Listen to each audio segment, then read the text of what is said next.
Hello दोस्तों, नमस्कार। आज हम भारतीय भूगोल का अध्ययन करेंगे। इसमें हम भारत के उत्तरी पर्वतीय क्षेत्र अर्थात हिमालय का अध्ययन करेंगे। आइए हम करते हैं भारत के हिमालय पर्वतीय क्षेत्र का अध्ययन। तो सभी लोग जानते हैं कि उत्तर के पर्वतीय क्षेत्र, उत्तर का जो पर्वतीय क्षेत्र है, उत्तर का पर्वतीय क्षेत्र, इस उत्तर के पर्वतीय क्षेत्र से बहुत सारे प्रश्न पूछे जाते हैं। इसमें एक हिमालय पर्वत श्रेणी है। इस हिमालय पर्वत से बहुत सारे प्रश्न प्रत्येक एग्जाम में पूछे जाते हैं। तो हम इस पर्वत श्रृंखला के इसके बारे में हमने अध्ययन किया था कि जो हिमालय पर्वत है, लास्ट वीडियो में आप एक बार जाकर देख लीजिएगा।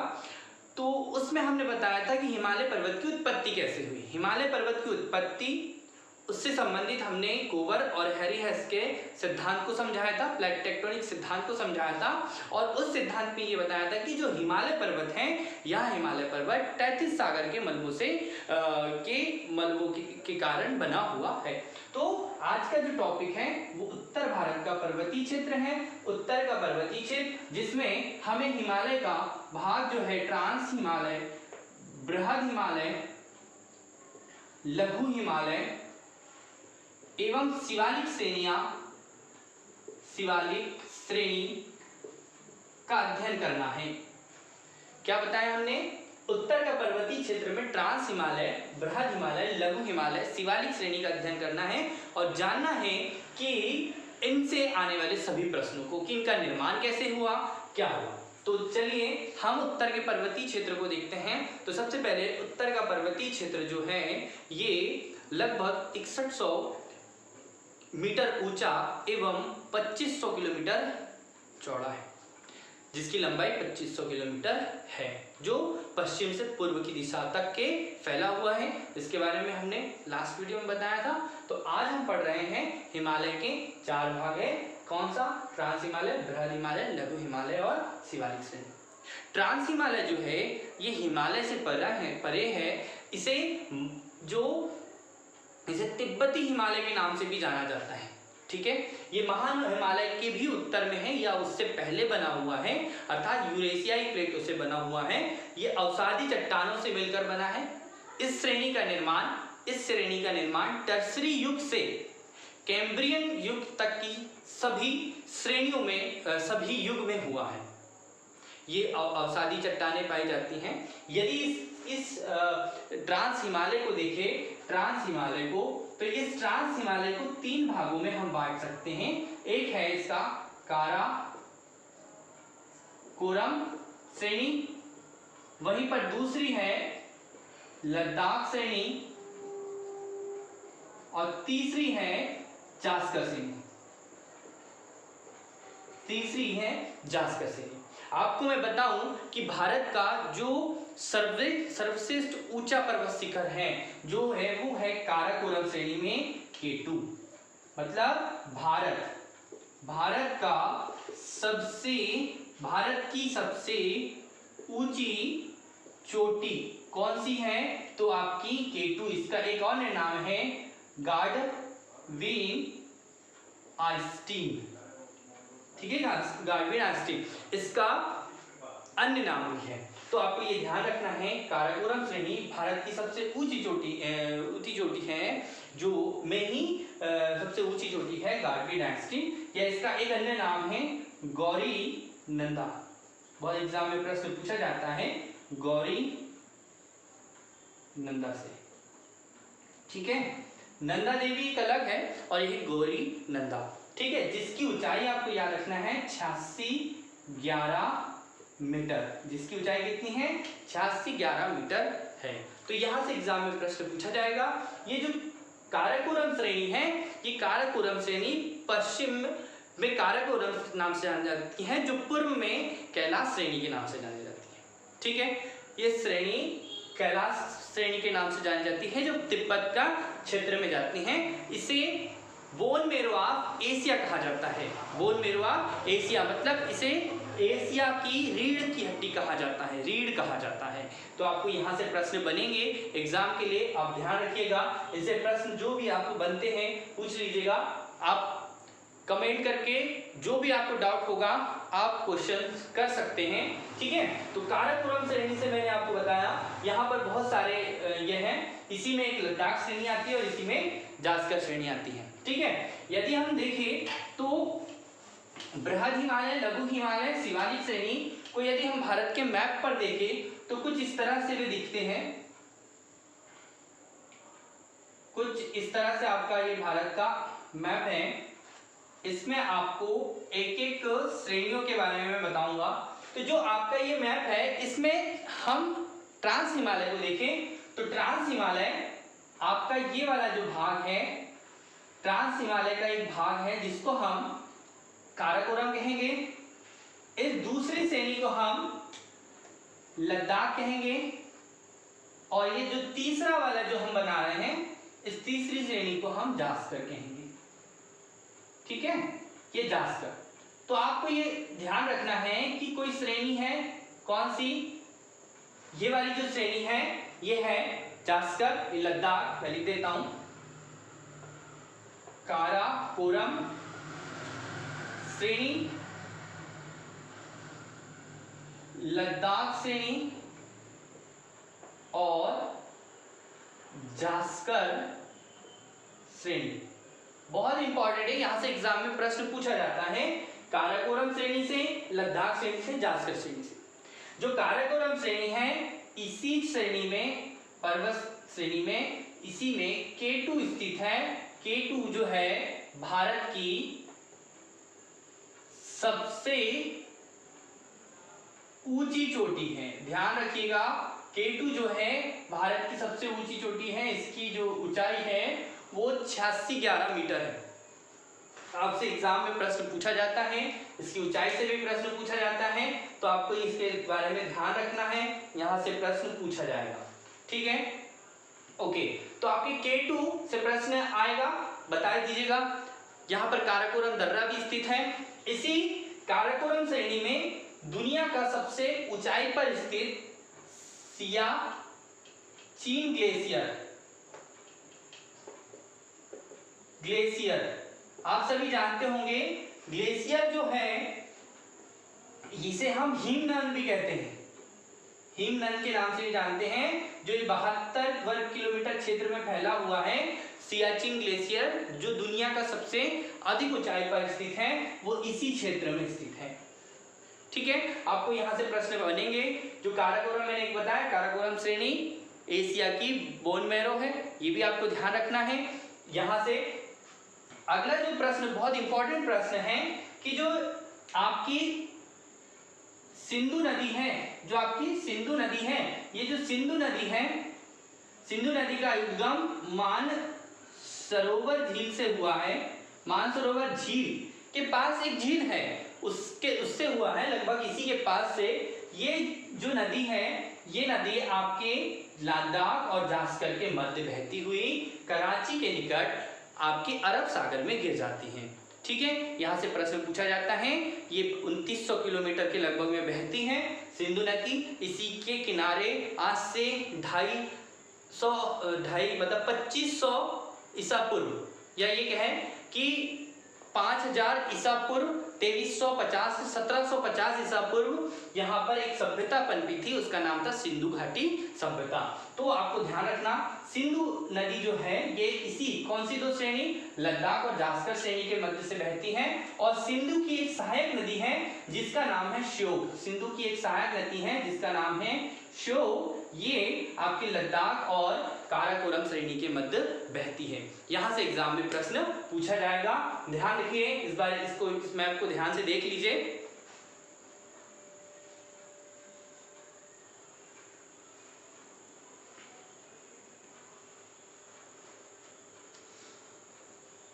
तो आपको मैंने बताया कि ट्रांस हिमालय से परे है। यहाँ पर 3 श्रेणियां हैं, लद्दाख, जास्कर, काराकोरम एवं एक कैलाश श्रेणी भी इसमें शामिल है।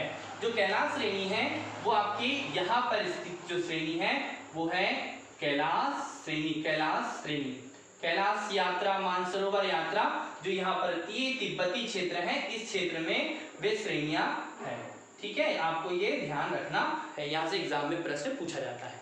अब देखिए, आइए अगला जो हमारा दूसरा भाग था बृहद हिमालय। बृहद हिमालय जिसे हम महान हिमालय कहते हैं, यहाँ हिमालय पश्चिम में, इस वाले भाग से लेते हैं, पश्चिम में यहां से लेकर कुछ इस तरह से पूर्व में तक फैला हुआ है। लगभग 2500, मैंने बताया था 2500 किलोमीटर में फैला हुआ है और 6100 मीटर इसकी औसत ऊंचाई है। मैंने ये लंबाई बताई और ये ऊंचाई बताई। इसकी मैंने बताया बृहद हिमालय। बृहद हिमालय जो है ये कितना क्या है, तो ये बृहद हिमालय ट्रांस हिमालय एवं लघु हिमालय के मध्य में है और इसकी लंबाई 2500 किलोमीटर से है और ऊंचाई 6100 मीटर है। बृहद हिमालय जो है ये पश्चिम में, आपको बता दूं कि ये पश्चिम में यहाँ पर एक पर्वत है जिसका नाम है नंगा पर्वत। ठीक है, ध्यान रखिएगा, कश्मीर में ही है ये नंगा पर्वत। से लेकर पूर्व में, जो पूर्व में है, तो पूर्व में नामचा बारवा पर्वत, नामचा बारवा पर्वत तक के फैला हुआ है। तो आपको ये ध्यान रखना है, नामचा बारवा पर्वत तक की कोई अगर पर्वत शिखर कोई माला है तो वो है आपकी हिमालय पर्वतमाला, है ना, हिमालय श्रेणी। आपको मैं बताऊं कि विश्व की सबसे लंबी पर्वत श्रेणी एंडीज पर्वतमाला कहाँ पर है, ये इसके बारे में आपको कमेंट करना है कि विश्व की सबसे लंबी पर्वत श्रेणी कौन सी है, आपको कमेंट बॉक्स में कमेंट करना है। और दूसरा मैं बताऊं कि हिमालय पर्वत श्रृंखला विश्व की सबसे ऊंची पर्वत श्रृंखला है, याद रखिएगा। तो इस हिमालय पर्वत श्रृंखला जो विश्व की सबसे ऊंची पर्वत श्रृंखला है, इसी में 10 ऊंची पर्वत चोटियां शामिल हैं जो विश्व की सबसे ऊंची पर्वत चोटियों में से एक है। जो हिमालय पर्वत है ये बृहद हिमालय, ये पश्चिम में अधिक चौड़ा है जबकि ये पूर्व में कम चौड़ा है। ये पश्चिम में अधिक चौड़ा है जबकि पूर्व में ये कम चौड़ा है। आपको ये ध्यान रखना है, पश्चिम में अधिक चौड़ा, पूर्व में कम चौड़ा है। इसी के कारण यहाँ पर इस पर्वत की ऊंचाई कम एवं पूर्व में इस पर्वत की ऊंचाई सर्वाधिक है। आप सभी जानते हो कि दुनिया की सबसे ऊंची पर्वत चोटी हिमालय पर्वत में है, जिसे हम माउंट एवरेस्ट के नाम से जानते हैं। इसे नेपाल में सागर माथा के नाम से भी कहते हैं और तिब्बती भाषा में चोलू लुग्मा भी नाम से जाना जाता है। तो याद रखिएगा। तो आप जो विश्व की सबसे ऊंची पर्वत चोटियों में अगर हम देखें तो हिमालय पर्वत में ही कुछ 10 ऊंची चोटियां यहाँ पर आती हैं, उनके बारे में हम अध्ययन करते हैं और एक एक को जानने का प्रयास करते हैं। तो देखिए, आपको सबसे पहले मैंने यहाँ पर बताएं एक पर्वत श्रृंखला जिसका नाम बताया मैंने नंगा पर्वत श्रृंखला। इसके बाद में आता है कामेट, इसके बाद में नंदा देवी, धौला गिरी, अन्नपूर्णा, मकालू, एवरेस्ट, मंसालू। और आप सभी जानते हैं कि भारत की सबसे ऊंची चोटी, हिमालय की गोद में सबसे ऊंची चोटी Kanchenjunga, Kanchenjunga. Everest, mount Everest जिसको हम कह रहे हैं माउंट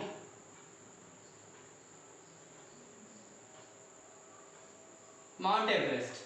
आपको मैं बता दूं कि माउंट एवरेस्ट की ऊंचाई 8848 मीटर है। आपको कहीं कहीं ये 8850 मीटर भी मिलेगी। ठीक है, आपको ध्यान रखना है। तो माउंट एवरेस्ट दुनिया के सबसे ऊंचा शिखर है जिसकी ऊंचाई 8848 मीटर है, यह नेपाल में स्थित है। वहीं पर कामेट, नंदा देवी और कंचनजंगा भारतीय क्षेत्र में आते हैं। धौलाधर, अन्नपूर्णा, मकालू, एवरेस्ट, मंसालू ये नेपाल वाले क्षेत्र में आते हैं। जो आपका कंचनजंगा है ये हिमालय की गोद में स्थित भारत की सबसे ऊंची चोटी है। हिमालय में स्थित भारत की सबसे ऊंची चोटी जिसको जो सिक्किम में स्थित है। यहाँ से एग्जाम में यदि प्रश्न पूछा जाता जाता है, तो आपको ध्यान रखना है। ठीक है, माउंट एवरेस्ट से बहुत बार प्रश्न पूछा जाता है कि इसे क्या नाम से जाना जाता है, तो इसे सागर माथा और एक नाम मैंने बताया था चोलुलुग्मा, जिसे नेपाली तिब्बती भाषा में पर्वतों की रानी कहा जाता है। इस माउंट एवरेस्ट को पृथ्वी का तीसरा ध्रुव भी कहा जाता है, आपको याद रखिएगा। अभी आपको कमेंट बॉक्स में कमेंट करना है कि माउंट एवरेस्ट पर चढ़ने वाला प्रथम व्यक्ति कौन था, आपको बताना है। और भारत का प्रथम भारतीय व्यक्ति कौन थे जो माउंट एवरेस्ट पर चढ़े, आपको ये दो आंसर देना है। यहाँ से प्रश्न पूछे जाते हैं, हमेशा ये प्रश्न पूछे जाते हैं, तो इसलिए आपको यहाँ पर ध्यान रखना है। इसके बाद में हम बात करते हैं कि जो हिमालय पर्वत है, इस हिमालय पर्वत के ही पास में दूसरी एक चोटी है जिसको हम कहते हैं लघु हिमालय। लघु हिमालय से यदि प्रश्न पूछा जाता है तो यहाँ प्रश्न ये है कि लघु हिमालय क्या, तो हिमालय से ही समांतर, हिमालय के ही समांतर एक चोटियां गुजरती हैं, एक श्रृंखला गुजरी है जिसको मैं रेड पेन से कर दे रहा हूँ, जो हिमालय के पास से समांतर एक श्रृंखला है जिसे हम कौन से हिमालय कह रहे हैं, जिसे हम लघु हिमालय कह रहे हैं। इस श्रेणी को कह रहे हैं लघु हिमालय। लघु हिमालय जो है आपका बृहद हिमालय के साथ में से अलग होता है। यहाँ कैसे अलग होता है, तो यहाँ मेन सेंट्रल थ्रस्ट, याद रखिएगा, बृहद हिमालय और लघु हिमालय मेन सेंट्रल थ्रस्ट के कारण अलग होता है, एक दूसरे से अलग होते हैं। तो आपको ये ध्यान रखिएगा, लघु हिमालय भी बहुत महत्वपूर्ण है। लघु हिमालय में पीर पंजाल, धौराधर, नागटिप्पा, महाभारत ऐसी श्रेणियां आती हैं। इसमें लघु हिमालय में पीर पंजाल, धौलाधर, नागटिप्पा, ठीक है, महाभारत जैसी श्रेणियां जो है इसी में स्थित है। आपको यहां से प्रश्न पूछा जाएगा कि किस हिमालय में ये आती हैं, तो ये आती हैं पीर पंजाल, धौलाधर, नागटिप्पा और महाभारत लघु हिमालय में आती हैं। ठीक है, अब क्या होता है कि लघु हिमालय वाले क्षेत्र में कुछ अल्पाइन जो अल्पाइन चारागाह घास के मैदान पाए जाते हैं। अल्पाइन घास के मैदान जिनको आप अलग अलग राज्य में अलग अलग नाम से जानते हैं। जैसे जो अल्पाइन चारागाह है, अल्पाइन चारागाह जो है इनको जम्मू कश्मीर में, जम्मू एंड कश्मीर लिख देता हूं, जम्मू कश्मीर में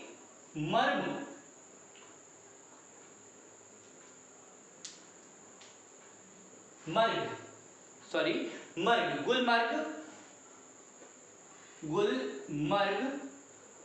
सोनमर्ग के नाम से जाना जाता है।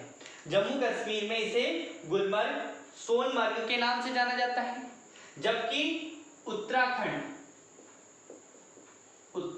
में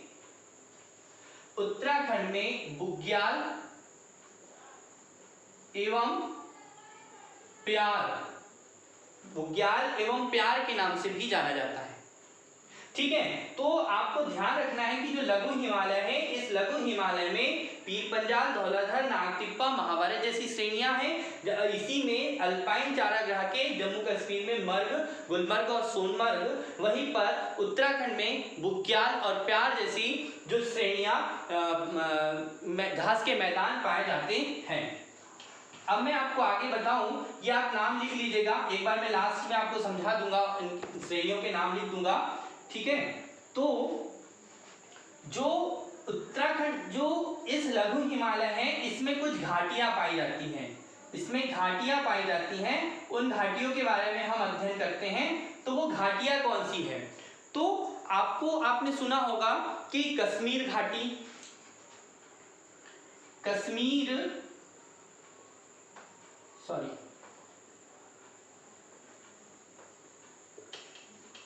घाटी। उसके बाद में आपने सुना होगा कश्मीर, कांगड़ा घाटी, कुल्लू, कांगड़ा, कुल्लू,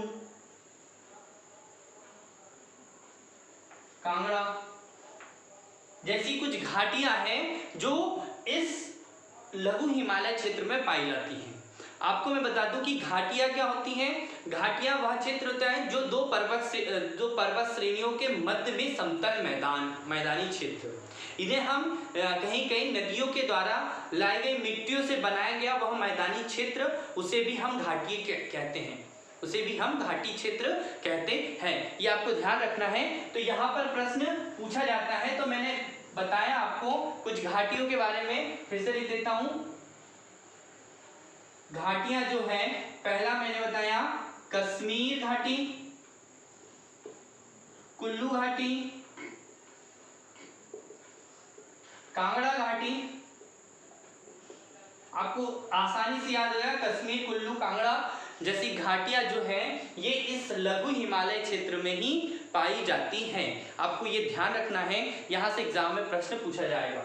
यहाँ पर कुछ मतलब कि यहाँ पर कुछ दार्शनिक पर्यटक स्थल भी हैं, कुछ नगर भी है, जैसे लेह, लद्दाख, मनाली, कुल्लू मनाली जैसे जो जहाँ पर टूरिज्म लोग जाते हैं, टूरिस्ट लोग, तो इसके लिए ये घाटियाँ प्रसिद्ध है, आप सभी जानते हैं। तो जो लघु हिमालय है यह एक स्वास्थ्यवर्धक पर्यटक स्थलों के लिए भी प्रसिद्ध है। इसके लिए आपको ध्यान रखना, इसमें आपका जैसे कि शिमला, कुल्लू मनाली, मसूरी, दार्जिलिंग आप लोगों को याद होगा, दार्जिलिंग जो है ये पश्चिम बंगाल वाले क्षेत्र में आता है।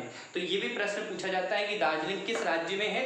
दार्जिलिंग यहाँ पर पश्चिम बंगाल वाले क्षेत्र में है।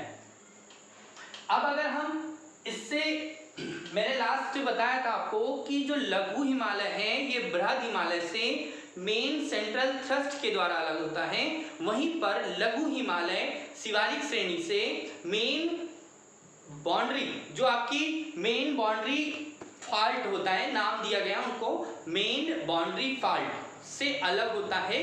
किससे? शिवालिक श्रेणी से। एक बार फिर से कि जो लघु हिमालय है वह शिवालिक श्रेणी से मेन बाउंड्री फॉल्ट से अलग होता है, जबकि लघु हिमालय बृहद हिमालय से main central body, main central third याद रखिएगा, मेन सेंट्रल थ्रस्ट से अलग होता है।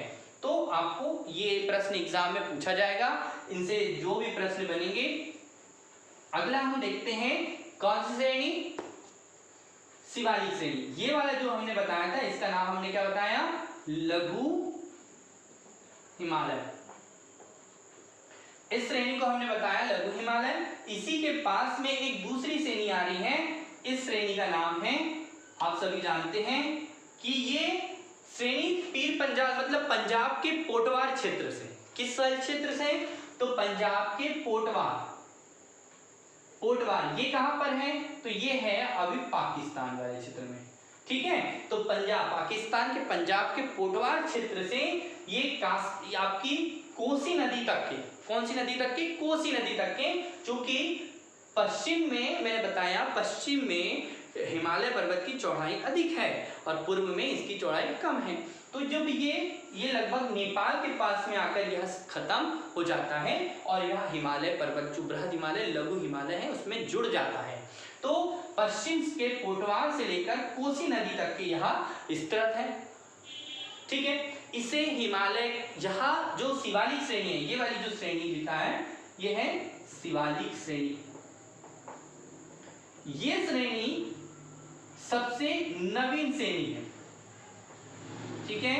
हिमालय की सबसे नवीन श्रेणी है वो है आपकी शिवालिक श्रेणी।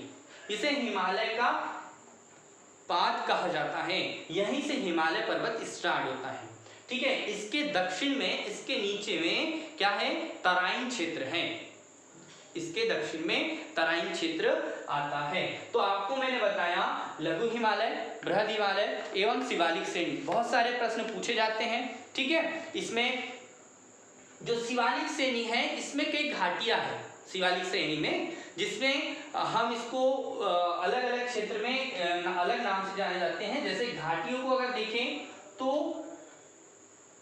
पश्चिम में दून, और फिर द्वार के नाम से भी जान जाते हैं। जैसे पश्चिम में इनको दून कहेंगे, तो पश्चिम में दून का अर्थ ये वाला भाग जो होता है ये पश्चिम है, ये वाला हिमालय का भाग पश्चिम है, जबकि ये वाला पूर्व है।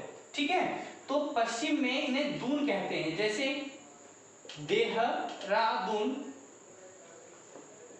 कोटली दून। ठीक है, जबकि पूर्व में इन्हें द्वार के नाम से जाना जाता है। द्वार मतलब ये वाले उत्तराखंड वाले क्षेत्र में द्वार, जैसे हरिद्वार, हरि का द्वार, जहां पर गंगा मैदानी क्षेत्र में प्रवेश करती हैं।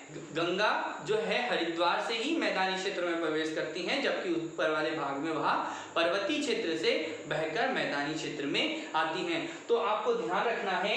अब क्या हो रहा है कि ये जो बृहद हिमालय है, ये जो लघु हिमालय है और शिवालिक श्रेणियां हैं, ये तीनों जो है ये इधर जाकर किधर दक्षिण में आपके उत्तर पूर्वी क्षेत्र में, पूर्वोत्तर भारत में जाकर ये क्या हो जाती है। मैं पूर्वोत्तर भारत का एक डायग्राम यहां पर बना देता हूं।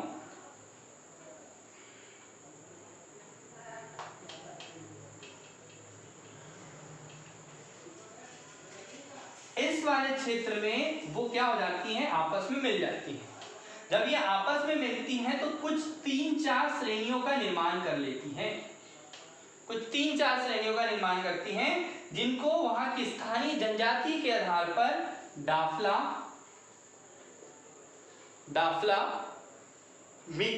जो है डाफला, अबोर, मिकी और मिसमी। ठीक है, थोड़ा सा याद रखिएगा आप इसको। डाफला, मिकीर, अबोर, मिस्टेक है, यहां पर मिकीर आएगी, अबोर और मिसमी।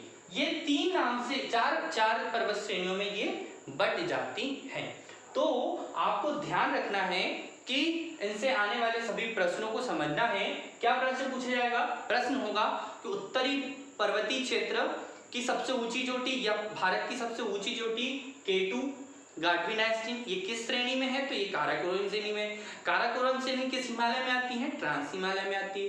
काराकोरम श्रेणी को एशिया की रीढ़ कहा जाता है और ये आगे कैलाश पर्वत श्रेणी में मिलती है और वहीं पर ये आगे जाकर ऊपर जो आपकी श्रेणियां हैं उसमें ये जुड़ जाती हैं, जो आपकी पामीर की गांठ है उसमें ये जुड़ जाती है। फिर आगे इसके बाद में आता है लद्दाख श्रेणी। लद्दाख श्रेणी और काराकोरम श्रेणी के मध्य श्योक नदी बह रही है। वहीं पर फिर आता है जास्कर और लद्दाख श्रेणी, इनके मध्य जो है ये आपकी सिंधु नदी बहती है। सिंधु नदी मानसरोवर से निकलती है और कराची के निकट जाकर अरब सागर में गिर जाती हैं। वहीं पर फिर बृहद हिमालय की बात करें। बृहद हिमालय 2500 किलोमीटर पश्चिम से पूर्व की ओर फैला हुआ है, जिसकी पश्चिम में अधिक चौड़ाई एवं पूर्व में कम चौड़ाई है।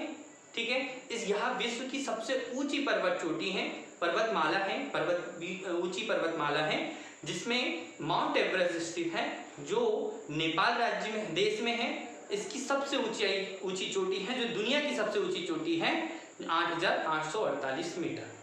इसे सागर माता एवं अन्य चोलुलुग्मा और माउंट एवरेस्ट के नाम से जाना जाता है, जिसे पृथ्वी का तीसरा ध्रुव भी कहते हैं। उसके बाद में मैंने बताया कि इसी में नंगा पर्वत, कामेट, नंदा देवी, अन्नपूर्णा जिसको धौलाधर, धौलागिरी, अन्नपूर्णा, मकालू, मंसालू, एवरेस्ट, कंचनजंगा से प्रश्न पूछा जाता है। कंचनजंगा से प्रश्न है कि यह भारत की सबसे ऊंची चोटी है जो हिमालय में स्थित है, जो सिक्किम राज्य में आती है। ठीक है, हिमालय की सबसे ऊंची चोटी जो है वो कंचनजंगा है, यहाँ से प्रश्न पूछा जाता है। तो आपको इस वीडियो में मैंने कुछ हिमालय पर्वत का अध्ययन करवाया है, जो सभी एग्जामों के लिए बहुत ज़्यादा इम्पोर्टेंट है। आप इस वीडियो को एक बार देखिए, लाइक कीजिए, कमेंट कीजिए, जो भी आपके डाउट हो वो कमेंट बॉक्स में कमेंट जरूर कीजिए, लाइक कीजिए, शेयर कीजिए। आपकी प्रतिक्रिया मिलते रहना चाहिए, जिससे हमें और हौसला मिलता है और हमें और अच्छे पढ़ाने और उम्मीद रहती है कि आप कुछ हमसे प्रश्न पूछेंगे। तो आप कमेंट जरूर करें और जो भी आपको परेशानी हो रही हो इस टॉपिक से संबंधित हमें बिल्कुल आप कमेंट करके बताएं। तो मैंने आपको सारे का सारा उत्तर का पर्वतीय क्षेत्र बताया। इसके बाहर एक भी प्रश्न नहीं पूछे आएंगे, एक भी प्रश्न नहीं आते, जितना बताया सभी बहुत सफिशिएंट हैं। आप इसको एक बार दो बार देख लीजिए और शेयर जरूर कीजिए, लाइक कीजिए, कमेंट कीजिए। क्या होता है कि आप शेयर करेंगे, कमेंट करेंगे तो हमें थोड़ा सा ज़्यादा खुशी मिलती है कि हमारे स्टूडेंट्स इसको देखकर पढ़ाई कर रहे होंगे। ठीक है, तो आज के लिए बस इतना ही। मिलते हैं अगले वीडियो में। धन्यवाद।